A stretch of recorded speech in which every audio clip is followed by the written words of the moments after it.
now, we're gonna dive into the Word of God. Hindi ko na patatagalin. We're actually in a series. This is our second to the last segment. And we entitled it Flood Control. Talagang usong-uso po ito ngayon. And I want to redeem this word, flood control. Alam ko may negative connotation to sa atin. But we've been talking about this because I believe God wants to give a flood of blessings sa'yo. A flood of favor, a flood of healing, a flood of forgiveness, a flood of peace, joy. Gusto ibigay ng Lord sa'yo, blessings. But could it be na hindi natin siya na-experience because we're controlling it? Flood control. And we got it from Malachi 3 verse 10. Pinag-usapan po natin pera, management, stewardship, gifts. Yun po yung mga pinag-uusapan po natin. It says here, bring the whole tithe into the storehouse that there may be food in my house. Test me in this, says the Lord Almighty, and see if I will also open the floodgates. So dito po natin makikita na parang si Lord, andyan na yung flood andyan na yung blessing Pero may gate. There's a gate, we're controlling it, and He's gonna pour out so much blessing that there will not be room enough to store it. And today, we're gonna talk about this. Ito po yung title po natin for this segment, #blessed. Tignan mo ngayong katabi mo saglit kung mukhang blessed yan. Mukha bang naligo yan? Mukha bang nag-prepare yan? Bago ba yung damit niya? Bago ba yung sapatos niya? Pantalon niya? Yung mga babae, nagpa-eyelash pa yan? Nagpa-perm pa? No? So, #blessed. And madalas naririnig po natin to. Nakikita ko to pagka may nagde-devotion, di ba? Tapos may sa umaga, may kape siya, tapos yung mug niya, nandun nakasulat, yung verse niya, Jeremiah 29:11, for I know the plans I have for you. Tapos popost niya sa Facebook, #blessed. Blessed po ba kayo ngayon, church? Blessed ba tayo ngayon? And this is what we're gonna talk about this morning. But before we continue, can we just close our eyes again for a moment and let's take a couple of seconds to just welcome the Holy Spirit today. Holy Spirit, we welcome you. Thank you so much for this day. Thank you for giving us your Holy Spirit, giving us this time, Lord, to gather and commune with you. Again, Lord, we thank you na nakakapag-usap po kami, na kakausap ka namin, Panginoon. At maraming salamat din, O Lord, na we can also hear a word from you as well. Thank you so much, O Lord, for this day. I pray, open our hearts na ma-receive namin fully. Wala po kaming ma-miss out sa iyong salita ngayong umaga, Panginoon, that we're only gonna receive that what's from you, O Lord. And Holy Spirit, I pray, use me as well as I share your word. God, may your word continue to change us from the inside out, that we will become more and more like you. We're excited, we're expectant, we're ready for you. In Jesus' name we pray. Amen and amen. Sige, mas malakas sa palakpak. Para kay Lord. #blessed. Alam niyo po, gusto ko po magkwento saglit dahil ang church po natin is very, very blessed with a lot of things. But I want to brag on this for a moment. Praise the Lord because last week po, ang church po natin ay nakapagsulat na naman po ng bago po nating kanta. Amen. And it's entitled, A Miracle is Coming. Yan. So, makikita nyo po, yan po yung lyrics, andyan na po lahat, yung chords, gano'n. Yan. So, praise the Lord na this is our second song that our church wrote. Praise the Lord for that. Amen. Woo! Ako po ay very, very proud dyan dahil sabi ko nga, nung high school nga ako, hindi ko nga kayang magsulat ng essay Di ba? Nangungopya nga lang ako noon Noon naman yon, noon lang yon. No, nabago na ako ni Lord. Pero eto na, who would have thought that we could write a song and praise the Lord, this is our second of the year. And ito po ay kakantahin po natin. This is gonna be our declaration sa anniversary po natin. Ito po yung parang debut nung kanta po natin. And I just want to focus on the chorus part. And last week, we actually sang a part of this. Ang sabi po ng kanta, we receive your rain.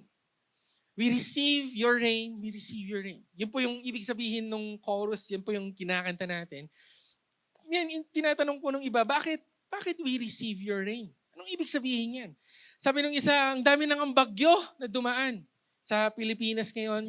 And again, our heart is towards yung Cebu. Marami po akong mga kakilala po na naapektuhan po doon. And even today, na may darating po na bagyo, malakas daw po. Yun po ba ang pinag-uusapan natin? Alam niyo, ako sawang-sawa na ako sa ulan eh. Sawa na rin ba kayo? Di ba? Parang aamagin lahat ng mga gamit niyo. Sawang-sawa na. So, what does that rain mean? Ano nga bang ibig sabihin ng kanta natin? We receive your rain. Now, if we're gonna go back to our text, sabi po sa Malachi 3 verse 10, sa second part, He's gonna pour out so much blessing. Pakisabi blessing. He's gonna pour out so much blessing. So, yung rain na inaantay natin, yung rain na hinihingi po natin, hindi literal na ulan. Hindi literal na mababasa po tayo. Pero yung inaantay po natin na ulan galing sa Panginoon at yun yung de-declare natin on our anniversary is yung word na pour out so much blessing. Gusto niyo po ba ma-bless ang buhay niyo, church? Ma-bless ang family niyo?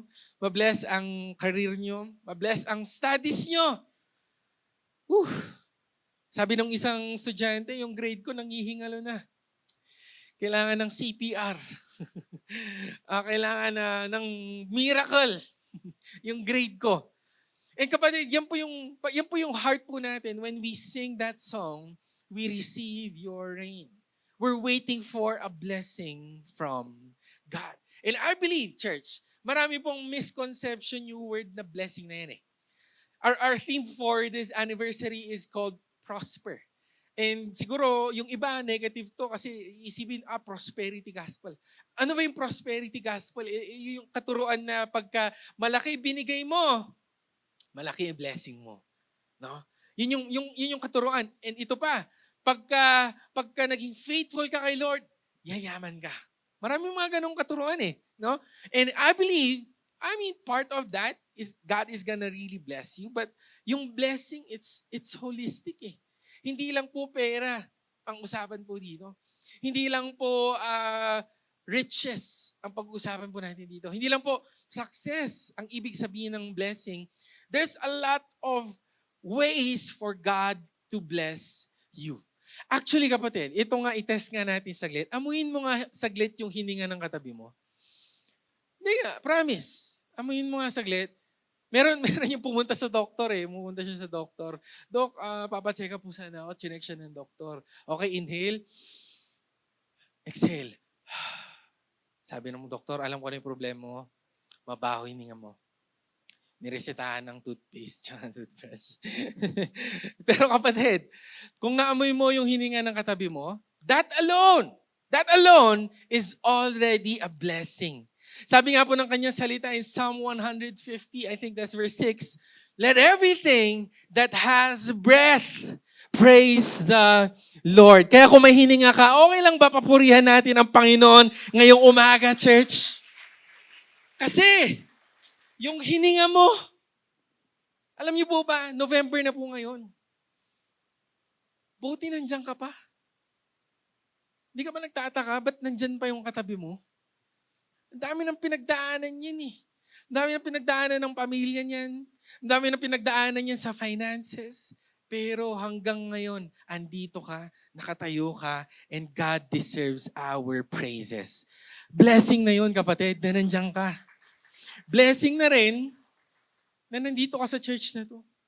Ganda-ganda ng church natin. Sabi ko nung isa, ang lamig. Nang lamig si church. Meron po akong, yung isa ko pong kaibigan na may church din po sila sa malayong lugar. Nakita ko siya, pawis na siya. Oh. And sabi ko nga, paano ka, ang hirap siguro magpuri, no? Ang hirap siguro magtaas ng kamay, tapos makikita mo yung damit mo basang-basa, parang nilabhan. No? Buti na lang yung church natin may aircon. That's a blessing. That's already a blessing. Church, buti na lang nandito din yung pastor nyo na nagsasalita. Na hindi kayo pinapaantok. Blessing yun. Amen. And again, blessing is very, very wide. There's a lot of meaning into this. So, kapatid, yun po yung pag-uusapan po natin, #blessed. Ano nga ba ang blessing ng Lord? What is blessing? What is a blessing from God? So pinag-uusapan po natin, He's gonna pour out so much blessing for us. Ano nga ba ang blessing pagka usapang Lord? Pagka sinabi ang blessing, Ano ba yung ibig sabihin ng ating Panginoon? And our theme for our anniversary is prosper. Saan po ba natin nakuha yon? We got it from 3 John verse 2. Verse 2, it says here, Beloved, I pray that you may, anong sabi? Prosper. Saan una? Saan daw tayo magpo-prosper? Saan daw tayo mabibless? Saan daw tayo mag-i-increase? In all things. And then, be in health just as your soul prospers. And actually, kapatid, kung tatanungin natin, what is a blessing? Dito na po natin ito makukuha lahat. Blessing is all things. Blessing is in health, even as your soul prospers. So number one, what is a blessing, church? A blessing, it can also mean yung status mo nag-i-improve. Currently, kapatid, anong status ng bank account mo? Sige nga, isipin mo nga saglit. Ano ba? Thriving ba? Di ba? Like, daming zero. Dami. Galing, no? O kaya, maintaining ba? Ano yung maintaining? Yung maintaining balance na lang. Titira. Kulang pa. Maintaining ba? O kaya, surviving. O kaya, dying. Dying na ba? Anong status? Pero kapatid, when God talks about blessings, it can also mean na nag-i-improve yung status mo. Kasi sabi po sa verse kanina, if we're gonna highlight it for a moment, prosper in all things. So, wag na natin, kasi alam niyo po may misconception madalas na pagka sinabing Kristiyano, dapat mahirap. Sino dito gusto yumaman? Ako gusto ko. Gusto niyo rin? Gusto ko. Kaya yung katuruan na sinabing pagka-Kristiyano, mahirap, kayo na lang yun. Wag ako. kasi look at this. Si Lord mismo nagsabi, I'm gonna prosper you in all things. Church. So lahat tayo, if you want to be successful, if we want our bank account to improve, maraming zero. No? Sana maraming zero, hindi puro zero, ha? No? Puro zero na lang eh. Pero si Lord, ang heart niya, listen to this, He wants to bless you, church. Kaya sana tanggalin na natin yung mindset na yun na pagka-Kristiyano ay mahirap. Ang Kristiyano is hindi dapat nakakatikim ng mga riches. Ang Kristiyano hindi dapat nakakatikim ng overflowing. Kasi kapatid, if we're gonna read the Bible, all throughout the Bible, God wants to give you an overflow. Amen. Amen. He wants to give you an overflow, but, there's a big but. Sa word ng Lord, don't miss this, church. Your blessing isn't only for you. Okay? Kasi ito madalas pagka nagpipray tayo, Lord, i-bless mo. Iniisip mo, ikaw lang eh. Di ba? Pagka hingi tayo kay Lord, iniisip mo yung para sa'yo lang, ikaw lang. But again, God wants to bless you, yes. Pero sana hindi lang para sa'yo. Because if God is gonna bless you with so much, He's gonna make you a channel of blessing. Yun ang purpose ng Lord. Because, listen to this, kaya siguro madalas hindi tayo nabibless eh. Bakit? Kasi ito yung danger. If we're so blessed with so much, ang tendency, mapapalayo ka na kay Lord. Promise. Promise talaga. Kasi, bakit mo pa kailangan si Lord kung may yate ka na? No? Bakit mo pa kakailanganin si Lord kung everyday may lechon ka? Hello? Bakit mo pa kailanganin si Lord kung pera mo lang, mabibili mo na kahit ano? So the danger is, kaya siguro hindi pa tayo masyado binibless ni Lord. Kasi baka nakikita ng Lord, pag binless ko to, mapapalay ito sa akin. Gusto ko kayo ipakilala sa isang tao, pakilala natin sila. Ewan ko kung kilala niyo po ito. Ang name niya is si Manny. Yan, kilala niyo ba yan? Siyempre, proud Pinoy po tayo. Manny Pacquiao. Alam niyo po he's a boxer, he's a great boxer, no? Na napanood ko nga yung isang podcast about, alam niyo po ba si Manny Pacquiao, ang daming talent nito. Galing niya mag-boxing. Pati sa basketball. Nag-PBA rin yan. Sabi nga ng mga PBA player, di nila alam kung babantayan ni si Pacquiao kasi nga, Paano kung na-injure siya? May boxing siya. Like, parang, di ba, pumasok din yan sa politics, ganun, ganun. Alam niyo po ba kung bakit magaling sa boxing si Manny Pacquiao? Kasi magaling siyang manipak. Manipak. Okay, so anyway. Pero alam nyo, grabe talaga yung this picture, he was speaking at one gathering. It's a 60th anniversary of PCEC. Ano ba yung PCEC? It's Philippine Evangelistic Churches, Council of Evangelist Church. So lahat po ng mga church, okay, nag-gathering po sila lahat sa buong Pilipinas. Mga council, yung mga leaders po ng pinapaniwalaan na natin yung doctrine po na gather. Isang speaker po doon, si Manny Pacquiao. Siya po speaker. And while I was listening to him, kinikwento niya po, alam niyo kung paano siya binago ng Lord. Sabi niya, he was devoted sa isang religion before, pero hindi niya na-feel yung connection kay Lord until he really met God. Because he believed that it's not about religion, it's about relationship with the Lord. Hindi po importante kung anong church tayo. Importante, kapatid, kung may relationship tayo sa Panginoon. And he was sharing on that. But you know what? This is what I really found interesting kay Manny Pacquiao. Kasi kapatid, alam nyo, kahit siya po ay sobrang blessed na. Sobrang daming pera. Kaya nga Manny pangalan niya eh. Kasi dami niyang money. Kahit sobra na, listen to this, never po nawala yung pananampalataya niya kay Lord. Grabe. He's really devoted to the Lord. And ito pa yung nakakatuwa, pati yung pamilya niya, wala kang makikitang yabang. They're very humble family. And what I really love about this is kahit sobrang pinore out na siya ng status, ang taas na po ng position niya, never niyang nakalimutan na ating Panginoon. And so could it be, church? Could it be na kaya siguro hindi natin nare-receive yung status na gusto po natin is because it could be a reason na mawala tayo sa Panginoon. Kaya kapatid, sana pagka binibless ka ng Lord, lalo na this December, pagka naka-receive ka ng bonus, ilibre nyo naman ako. Alam nyo po, nakakatuwa kasi binibiro-biro ko lang to, no? Pero last week may nanlibre talaga sa akin. Pastor, i-apply ko na yung sinabi mo. Nilibre ako. Libre nyo ako mamaya. Joke lang. Kasi kapatid, we're blessed to be a blessing. Our blessing should not be only for us. It's God's way to bless someone else. Alam niyo yung church po natin, binibless tayo ng Lord unti-unti. Pero yung blessing natin, ayaw natin itago para sa atin. Kaya nga, dito po nagsimula yung heart natin to help the poor, to help those in need. I want to invite everyone this coming November 29, we're gonna have a medical mission. Just this week, nag-census na po kami. We went to Barangay Poly West, nag-handout na po kami ng mga stubs po natin doon. And again, paano natin ito mapapractice? Practicein na natin. Alam mo, yung grocery mo na pa-expire na, bigay mo na lang kaya. Bago mag-expire, para makain nila.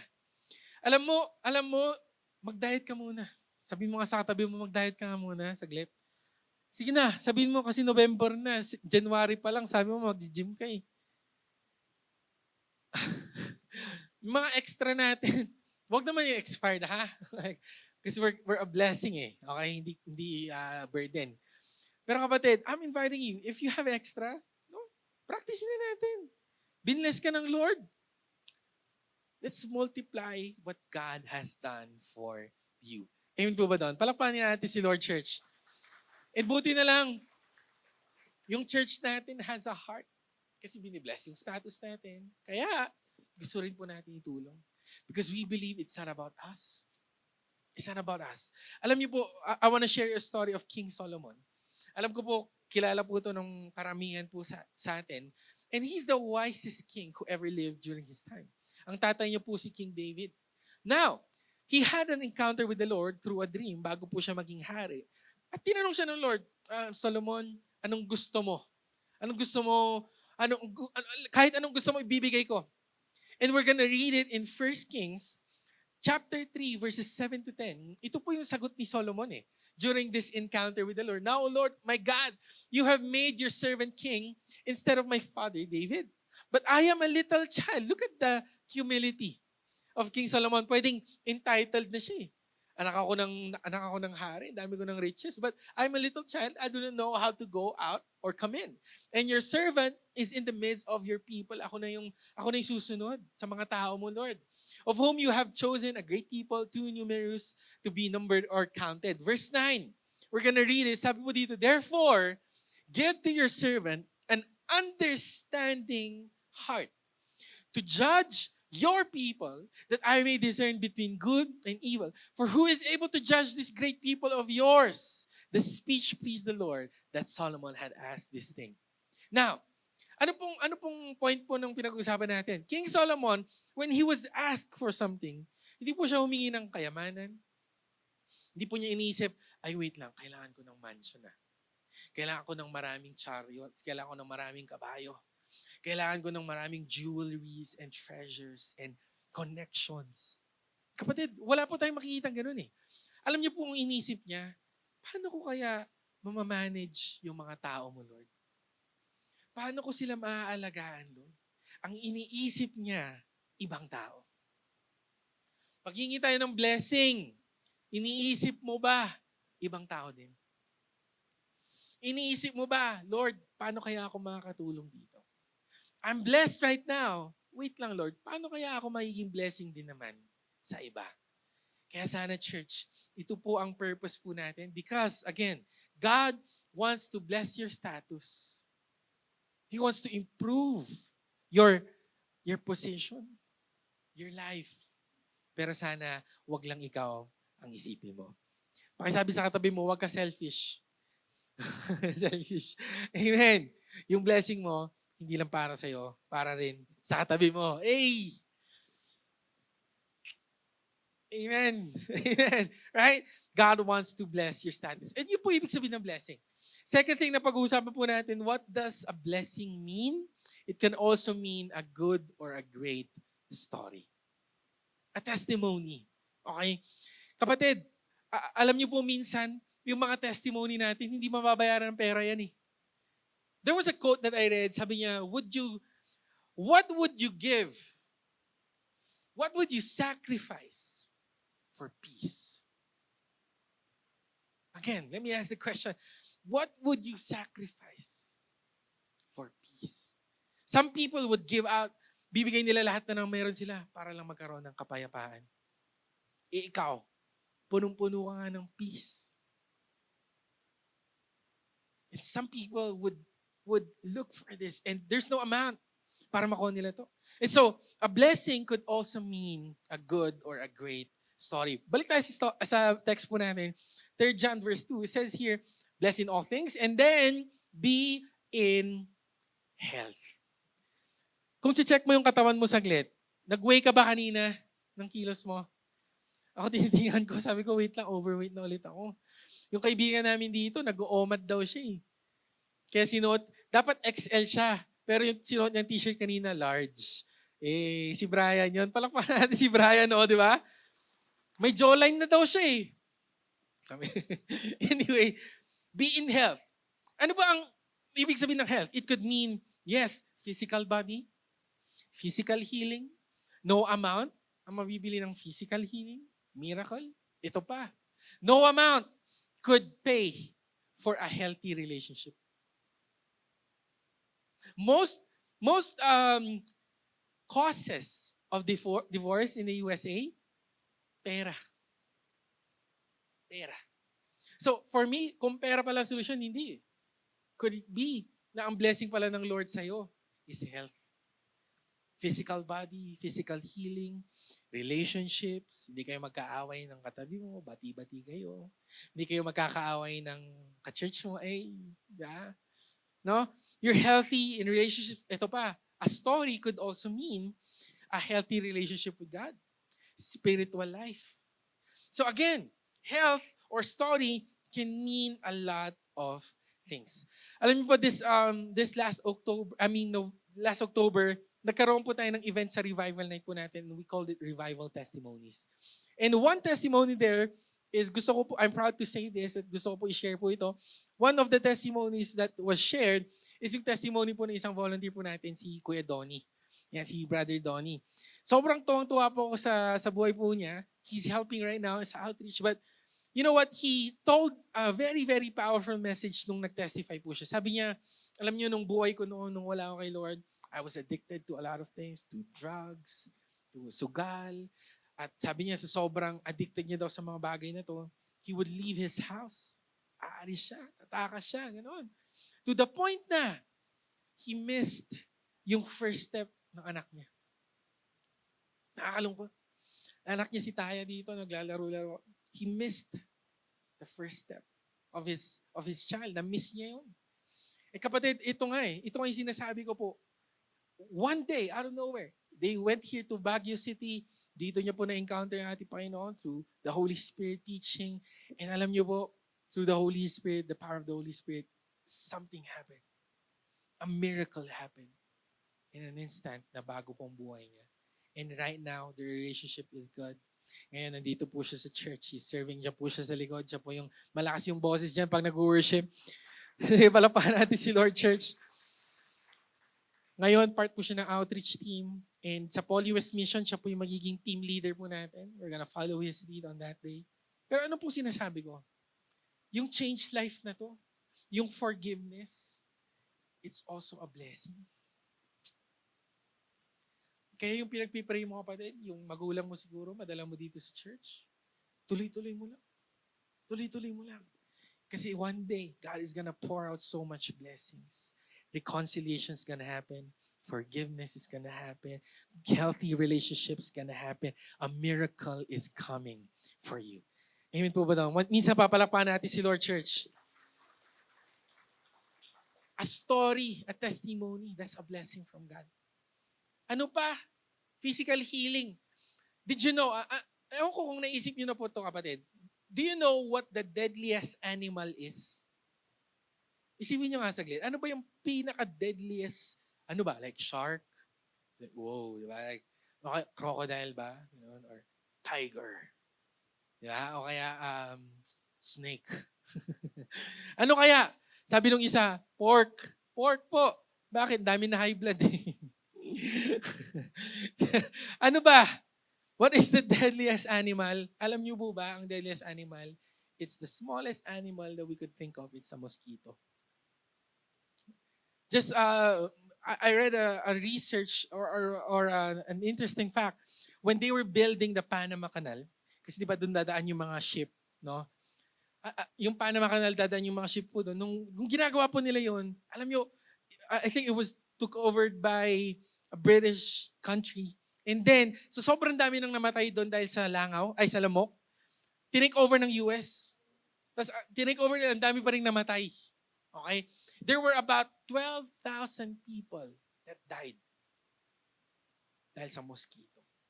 Dito sa Pilipinas, ang dami na rin pong namatay sa lamok na yan. Ano? They were building the Panama Canal. And alam niyo po ba nung pandemic, kwento ko lang saglit. Ako po ay nagkasakit ng pandemic. Nung panahon na hype, okay, ng COVID, syempre, nagkasakit ako. Syempre, kakabahan ka. Feeling ko COVID din eh. Pero tumikim ako ng sabaw. Nalalasahan ko naman eh. Inamoy ko yung katabi nyo. Naamoy ko naman, maasim. So sabi ko, wait lang ha. Tapos hindi rin naman masakit yung lalamunan ko. Eh syempre, si Tita Carol, si Pastor Pong, natataranta na sila. Kung ano-ano pinainom sa akin gamot. Lahat ng gamot ng COVID, ininom ko. Lahat na ng gamot, ininom ko. Pero hindi po ako gumagaling. Hindi ako gumagaling. Sobrang hinang-hina po ako during this time. And nalayo pa po ako. I was in a different house sa parents ko po during this time. And I was so weak. And then, kapatid, naisip lang namin, wait lang, baka nga naman pala hindi COVID. Ano? So, someone checked my blood, check yung blood ko. No? Sabi niya, ang baba na pala ng platelets ko. Yun pala na dengue ako. Okay. Siyempre ako, ayoko namang magpa-hospital eh.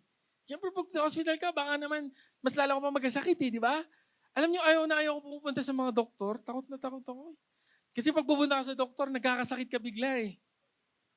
Oh, ito yung sakit. Meron isang doktor pumunta sa kanya eh. Doc, papacheck up po sana ako. Sabi ng doktor, kamusta ka na?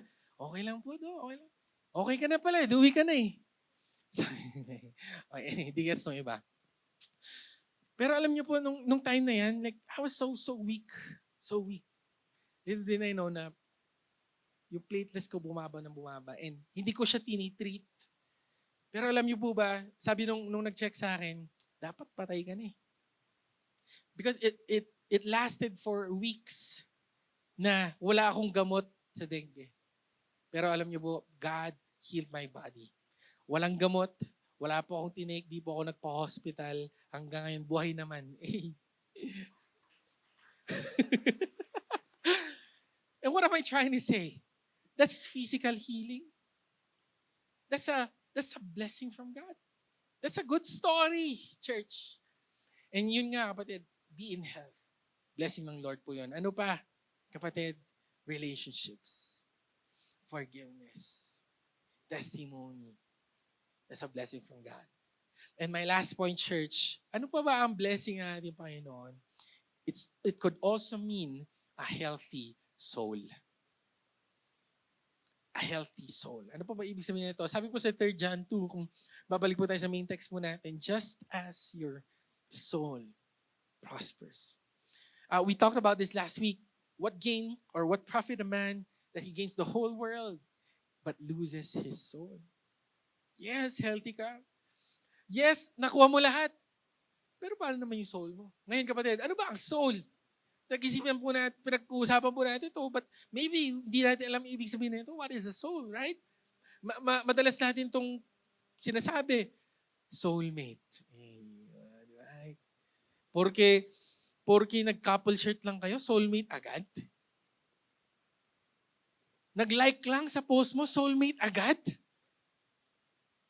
Kinamusta ka lang, soulmate agad? Pakisabi nga sa katabi mo, wag kang delulu. What's delulu? Delusional. Pero ano bang soul, di ba? And I heard someone sabi niya po, soul is mind, will, and emotions. Kasi tayo po, as a human being, we're consist of 3 things. Okay? A spirit, a soul, and a body. So yung spirit mo, that's who you are. Yan yung sinisave ng Lord. Yan yung pupunta ng heaven, spirit yan. Yung spirit, tumira siya sa katawan mo. Yan yun, yung flesh na yan, yung pinapawisan. Okay, yung bumabaho pagka hindi ka naligo. Okay, that's the body. Now, ano nagko-control? Ano yung nagde-decide sa ginagawa mo? Ba't ka gumagalaw? Ano yung mga decisions mo? Bakit ganyan yung iniisip mo? That's the soul. That's the mind, the will, the desire, the choices, and your emotions. Now, church, yung spirit natin, binago na ng Lord yan, buhay na. Yan yung sinave na ating Panginoon. Meron po kaming kinakanta dito sa youth na song, it's called Washed. I've been washed in the water, washed in the blood, all because of, oh hallelujah, I've been washed. Nalinisan na, kapatid. Saved ka na. There's a verse in the Bible that your spirit is already perfected. Perfect na yan. Through the blood of, through the sacrifice of Jesus. Kaya dito sa Sunday, nagpupuri tayo, di ba? Sunday, like, Lord, I love you. That's God. That's your spirit. Saved. Nalinis. Perfected. But how many of you here believe or can testify na minsan, especially on a Monday, umiiral yung kademonyohan mo? Di ba? Kinakanta natin, I've been washed. Holy. Di ba? Kanta-kanta ka pa dito eh. Pero pagkalabas dito sa church, ay naku. Talaga. Lalo yung nanay mo, pagka nagkatingin na kayo, tapos di ka nag-worship, manda ka. Maya ka. Umiiral yung ano mo eh. That's the soul. Malinis na yung spirit mo eh. Pero yung soul mo, it needs, this is the word, restoration. Yan yung pinag-usapan natin sa CLDP, yung sanctification word. Kasi kailangan yan, yung soul mo kailan mabago eh. Yung thoughts mo, ngayon nga lang, ang dami mo iniisip eh. Sinasabi mo, ano ba itong sinishare ni Moses na to? O ano? Inaantok na ako. Ano pa? Sabihin ng utak mo, gutom na ako. Gutom ka na, mamaya lunch tayo sa Agape. By the way, may bago silang menu today, sweet and sour chicken. Okay, anyway, gusto ko yung gutumin para mabago yung soul niya. Okay, anyway, this is the soul. Ito pa, emotions. And listen to this. The soul is the one receiving trauma. May nangyari nung kabataan mo, that was the soul processing it.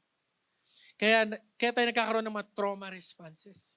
Kaya tayo nagkakaroon ng mga dysfunction. Kasi naapektuhan, nakorap yung soul. Kaya nga, hindi ka lang napansin, tambo ka na agad.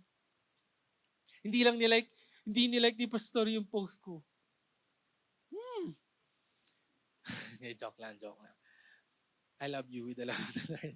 Di ba? Like, kaya ang dami ng dysfunction eh. Di ba? People pleaser. Di ba? Yung iba sensitive. Na-open agad. Ganon.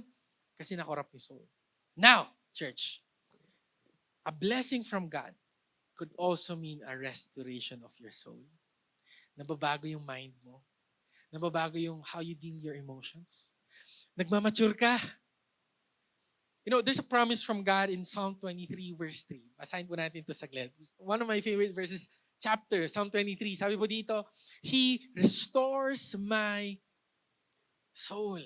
He leads me in the paths of righteousness for His name's sake. So a blessing from God could also mean, binabago na yung thoughts mo. Kaya pansinin nyo, no? Nung hindi ka pa Kristyano, kung ano iniisip mo eh. Puro ka nga chismis nun eh. Ngayon, chismis na lang. Kasi nagbibigay ka na ng tinapay sa tao. Di ba? Nababago ka ng Lord. Why? Because He restores. In the paths of righteousness, He leads you sa tamang daan. Kung buhay ang Holy Spirit, ililid ka sa tama.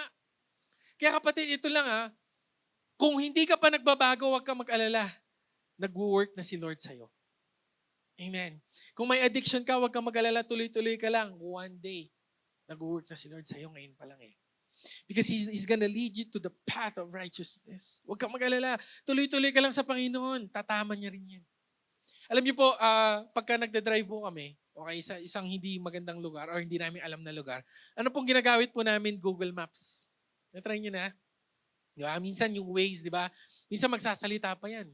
Kumanan sa kaliwa, sasabihin gano'n. Ha? Hindi ko gets.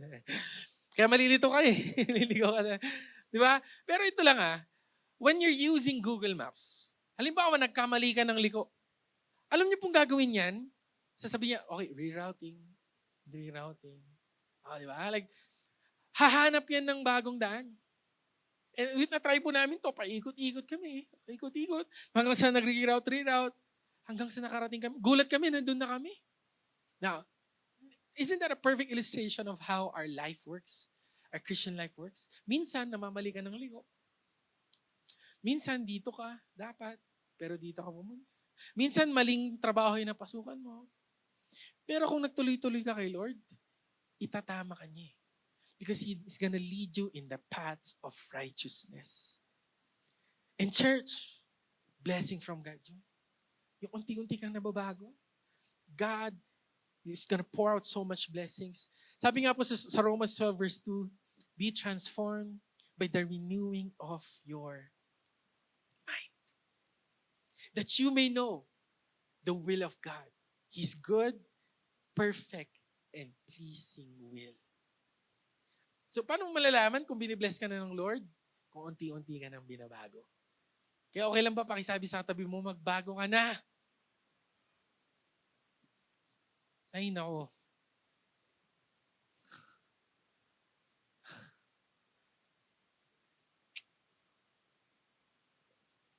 Buti lang dito sa Church of God Baguio. Talaga lahat tayo nagmamature, no?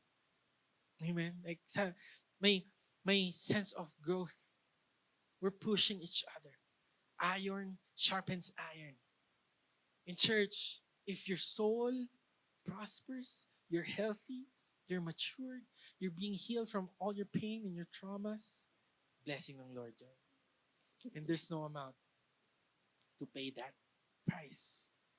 And so church, let me ask you this question. Sino ditong gusto ma-bless ng ating Panginoon? Whether it be status, whether it be a story, or whether it be your soul, your relationship with God.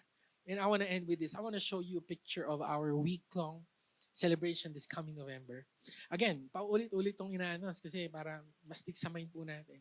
It's a week-long celebration from Sunday, Wednesday, Friday, Saturday, and then Sunday ulit. It's a week-long. Now, bakit po natin ito ginagawa? Ba? Ba't po tayo nag-event ng ganito? Ba't po tayo mag-invite ng guest speaker? Eh, syempre kung may guest speaker, nakakaya naman na hindi tayo magbigay ng love offering. Magsasacrifice pa tayo. And mind you, this coming November 23 is also our one-time offering. We're gonna give our best offering to the Lord during this day. Now, bakit ba natin ito ginagawa?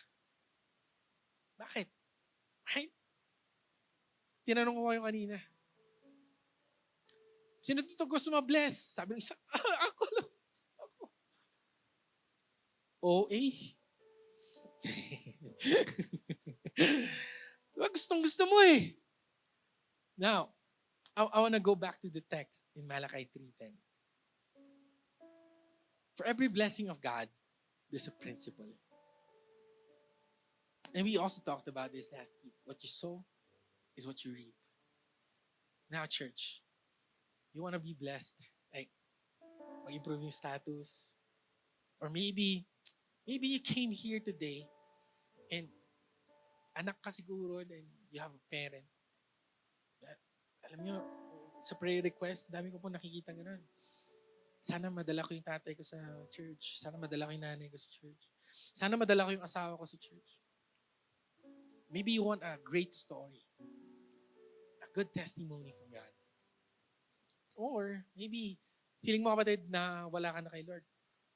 Tagal ka nang nalayo sa Kanya. And you want your soul to be restored.